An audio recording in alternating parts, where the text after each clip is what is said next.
हाँ जी दोस्तों, आप सभी का स्वागत है आपके अपने YouTube चैनल मिशन राजस्थान में। हम पढ़ रहे थे बेसिक अकाउंटिंग टर्मिनोलॉजी और आज का वीडियो हमारा आखिरी रहने वाला है और इसके बाद में हम अकाउंटिंग इक्वेशन के ऊपर अकाउंटिंग इक्वेशन शुरू करेंगे। चलिए आज का वीडियो शुरू करते हैं। पहला पॉइंट है बैलेंस शीट। बैलेंस शीट क्या होती है इसके बारे में हम पहले भी बात कर चुके हैं कि प्रॉफिट एंड लॉस अकाउंट हमें बताता है कि उस साल में हमें प्रॉफिट कितना हुआ है या लॉस कितना हुआ है। हमारी जो फाइनेंशियल पोजीशन जो होती है वो बताता है हमें हमारी balance sheet. It is a statement of the financial position, इसके ऊपर फोकस कर रहा हूँ मैं, ऑफ एन इंडिविजुअल और enterprise at a given date which exhibits its assets, liability, capital, reserve and other account balances at their respective book value। आप एक बार के लिए ऐसे मान लीजिए कि एक अकाउंट रहता है, ये फाइनल स्टेटमेंट रहता है वैसे तो, बट एक ऐसा बॉक्स रहता है जिसके अंदर सारे अमाउंट लिखे रहते हैं। राइट साइड के अंदर एसेट्स लिखी रहती हैं सारी और लेफ्ट साइड में लाइबिलिटीज़ लिखी रहती हैं। अब एसेट्स में क्या आएगा, एसेट्स आ जाएंगी, लाइबिलिटीज़ आ जाएगा, कैपिटल। लाइबिलिटीज़ कहाँ आएंगी, क्रेडिट साइड में। कैपिटल कहाँ आएगी, क्रेडिट साइड में। रिजर्व कहाँ आएंगे, हमारे क्रेडिट साइड में। और एसेट साइड में हमारा कैश, बैंक बैलेंस, हमारी मशीनरी, फिक्स एसेट्स, हमारे प्लांट एंड मशीनरी, वो सब चीज़ें, raw material, opening stock, closing stock वगैरह सब रहने वाला है यहाँ पे, ठीक है। और हमें बैलेंस शीट को देख के ही पता चलता है कि हमारी फर्म की फाइनेंशियल पोजीशन क्या है। नेक्स्ट आता है बुक वैल्यू। यहाँ पे एक वर्ड आया बुक वैल्यू, तो उस बुक वैल्यू को समझ लेते हैं। एक एग्जांपल लेके समझते हैं। जिस अमाउंट से आपने हमारी मशीनरी को रिकॉर्ड कर रखा है उस अमाउंट को बोलते हैं book value. Books of accounts में आपने मशीनरी की, जो मैं मोबाइल का प्रोडक्शन कर रहा हूँ उसमें मैं लेज़र कोई मशीन लेके आया हूँ फ्रेम्स वगैरह काटने के लिए, तो उस मशीन की मैंने जिस अमाउंट से एंट्री कर दी ना मेरे बिजनेस के अंदर, वो कहलाता है बुक वैल्यू। समझ में आया आपको? It is the amount at which an item appears in the books of account और financial statement। Books of account में या फिर financial statement में जितने कीमत का मैं आगे अमाउंट लिखता हूँ किसी एसेट के आगे, वो कहलाता है बुक वैल्यू, ठीक है। नेक्स्ट देखते हैं बुक्स ऑफ अकाउंट क्या होते हैं। जितने भी बुक्स रहती हैं जिसमें बिजनेस ट्रांजेक्शन लिखी जाती हैं उनको बुक्स ऑफ अकाउंट बोलते हैं।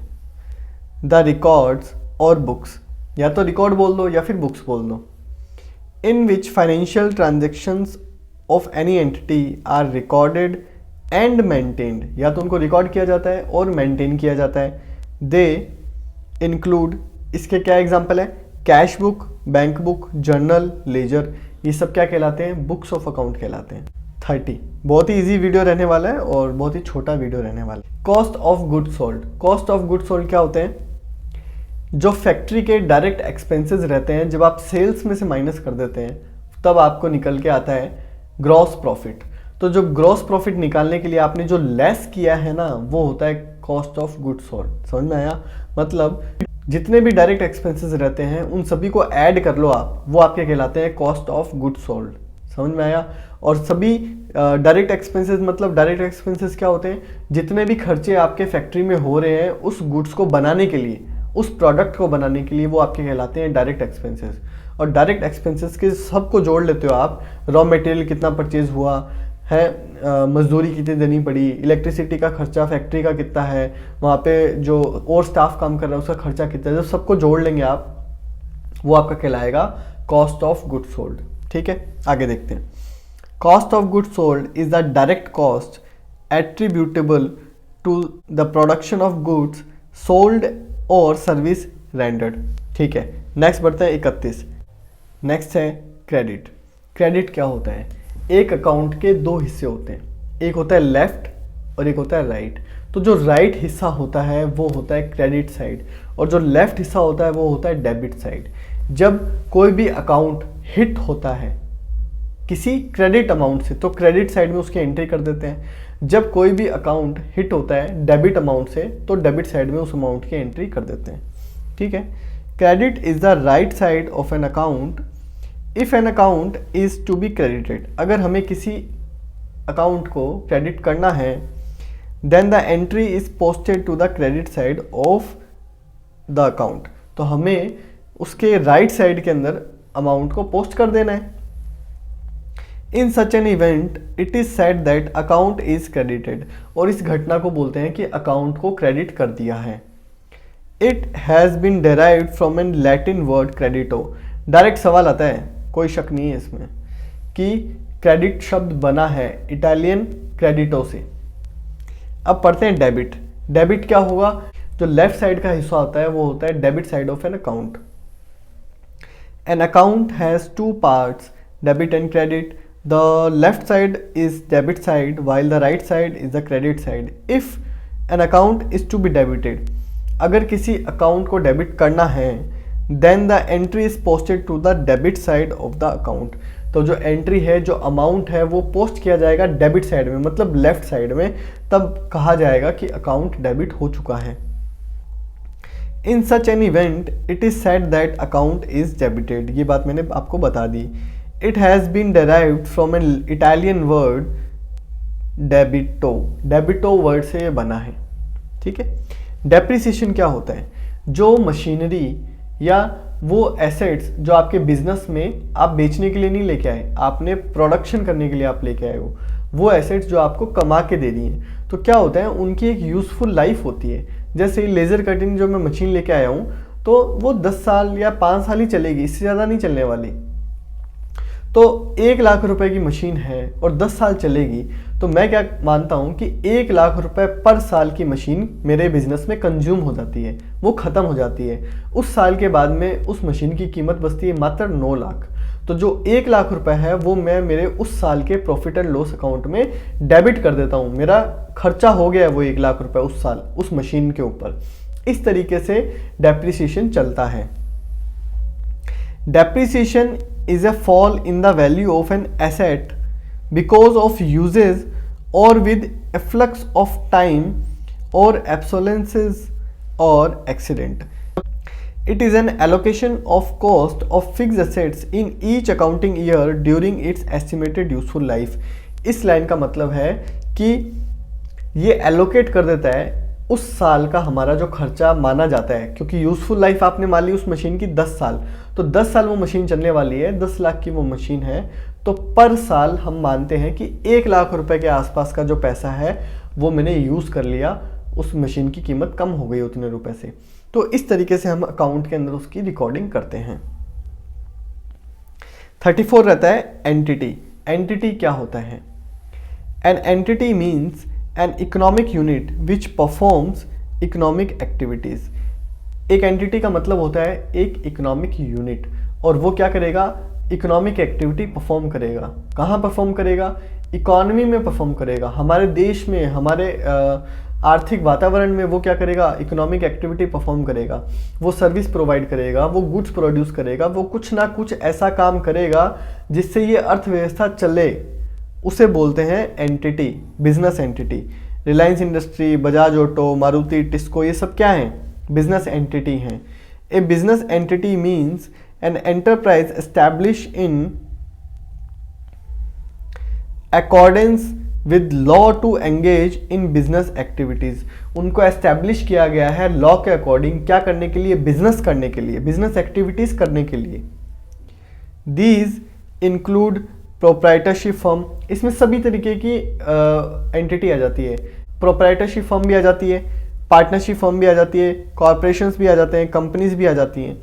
An accounting system is always devised for a specific business entity also called accounting entity. ठीक है, तो हर टाइप का जो सिस्टम है उसके लिए एक अलग तरीके की अकाउंटिंग सिस्टम डेवलप हमने किया है, तो उसे बोलते हैं अकाउंटिंग एंटिटी। ठीक है, नेक्स्ट बढ़ते हैं एंट्री। एंट्री क्या होती है? किसी भी बिजनेस एक्टिविटी को, बिजनेस ट्रांजैक्शन को हम बुक्स ऑफ अकाउंट में रिकॉर्ड करते हैं, उसे बोलते हैं एंट्री। बहुत बार पढ़ लिया है, आगे बढ़ो। इंसॉल्वेंट। इंसॉल्वेंट वो पर्सन होता है जो हमारे बिजनेस का पैसा लौटा नहीं पाता। खुद बिजनेस भी इंसॉल्वेंट हो सकता है, जैसे मेरा बिजनेस है वो चल रहा था, अब एकदम से कुछ घाटा हुआ या कुछ ऐसे इंसिडेंट हुए कि उसके साथ मेरा बिजनेस कोप अप नहीं कर पा रहा और अब वो चल नहीं सकता। चल नहीं सकता, तो जो लोग मेरे बिजनेस से पैसा मांगते हैं उनका पैसा भी वो नहीं लौटा सकता, तो मेरा बिजनेस कहलाएगा इंसॉल्वेंट, दिवालिया घोषित हो गया है मेरा बिजनेस। इसी तरीके से मेरा बिजनेस अगर किसी दूसरे बिजनेस से पैसा मांगता है या किसी आदमी से पैसा मांगता है, वो आदमी दिवालिया घोषित हो गया तो मेरा पैसा डूब गया है। Insolvent which is not in the position to pay its डेप्ट, हर उस एंटिटी को या हर उस पर्सन को बोलेंगे जो अपना पैसा देने की हालत में नहीं है, जो अपना कर्जा उतारने की हालत में नहीं है। सॉल्वेंट, सॉल्वेंट वो होता है जो अपना कर्जा उतारने की हालत में है, जिसके पास इतना पैसा है जो कि अपने पूरे कर्जे और अपने जितने भी दायित्व हैं उनको वो पूरा करेगा। सॉल्वेंट इज ए पर्सन और enterprise which is in a position to pay its डेप्ट, वो किस पोजीशन में है कि वो अपने डेट्स का पेमेंट टाइमली कर सकते हैं। प्रोप्राइटर, प्रोप्राइटर कौन होता है वो देख लीजिए।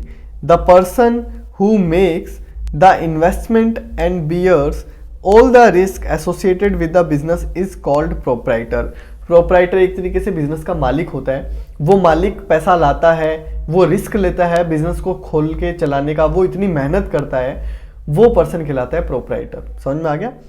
ए person who makes the investment, पैसा लाता है, bear all the risk associated with, भाई माल खरीद के लाना, सारी परमिशन लेना, बिजनेस चले नहीं चले, माल बिके नहीं बिके, ये सारे रिस्क वो लेता है। With the business is called, business के साथ वो रिस्क लेता है ना, इसलिए उसको बोलते हैं प्रोप्राइटर। ठीक है।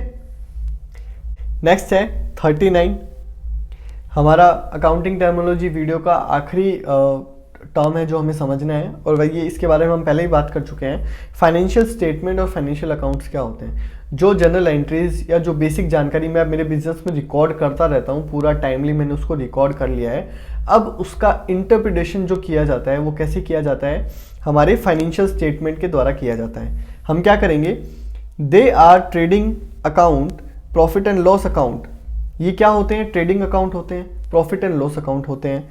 Statement of profit and loss account, अगर कंपनी है तो उसके अंदर नाम अलग होता है प्रॉफिट एंड लॉस अकाउंट का, वो कहलाता है statement of profit and loss account in case of companies. ठीक है। तो ट्रेडिंग अकाउंट होगा, प्रॉफिट एंड लॉस अकाउंट होगा, and balance sheet prepared at the end of accounting process. तो अकाउंटिंग प्रोसेस के एंड में हम क्या करते हैं, प्रॉफिट एंड लॉस अकाउंट और मतलब trading account, profit and loss account और बैलेंस शीट बनाते हैं, उन्हें बोलते हैं फाइनल अकाउंट्स। फाइनेंशियल स्टेटमेंट और फाइनल अकाउंट्स बोला जाता है। ठीक है। तो ये हमारी आज वीडियो पूरी हो जाती है अकाउंटिंग टर्मिनोलॉजी के ऊपर। तो आई होप आपको ये वीडियो जो है वो अच्छे से समझ में आई होगी, आपने अच्छे से नोट्स बनाए होंगे, और अगर आपको किसी टर्मिनोलॉजी में कोई कन्फ्यूजन है तो आप कमेंट कर सकते हैं, हम उनको डिस्कस कर लेंगे, आने वाली कोई वीडियो में हम डाउट क्लियर कर लेंगे उसके ऊपर। अब हम शुरू करेंगे अकाउंटिंग इक्वेशन के ऊपर। अकाउंटिंग इक्वेशन क्या होती है, asset is equals to capital plus liability. हम इसको समझेंगे पहले। ठीक है। ये जितनी भी टर्मिनोलॉजी हमने अभी यहाँ ली है, ये वहाँ पे एग्जाम्पल के अंदर रिवाइज होगी, तो वहाँ पे आपको वापस से और जो आपके कोई डाउट है, कोई छोटे मोटे, वो भी वहाँ पे क्लियर हो जाएंगे। उसके बाद में हम पढ़ेंगे अकाउंटिंग प्रिंसिपल्स क्या होते हैं, मतलब जनरल एंट्रीज करने से पहले हमें अकाउंटिंग प्रिंसिपल्स जानने हैं, फिर हम जानेंगे जनरल एंट्री, और जनरल एंट्री के बाद हम शुरू कर देंगे सीधा जनरल एंट्री करना, उसके बाद में लेजर में पोस्टिंग करना, उसके बाद में ट्रायल बैलेंस बनाना, प्रॉफिट एंड लॉस अकाउंट बनाना, ये सब काम हम शुरू कर देंगे। ठीक है। तो मिलते हैं आपसे नेक्स्ट वीडियोस के अंदर। आपका बहुमूल्य समय देने के लिए धन्यवाद। आपका दिन शुभ रहे।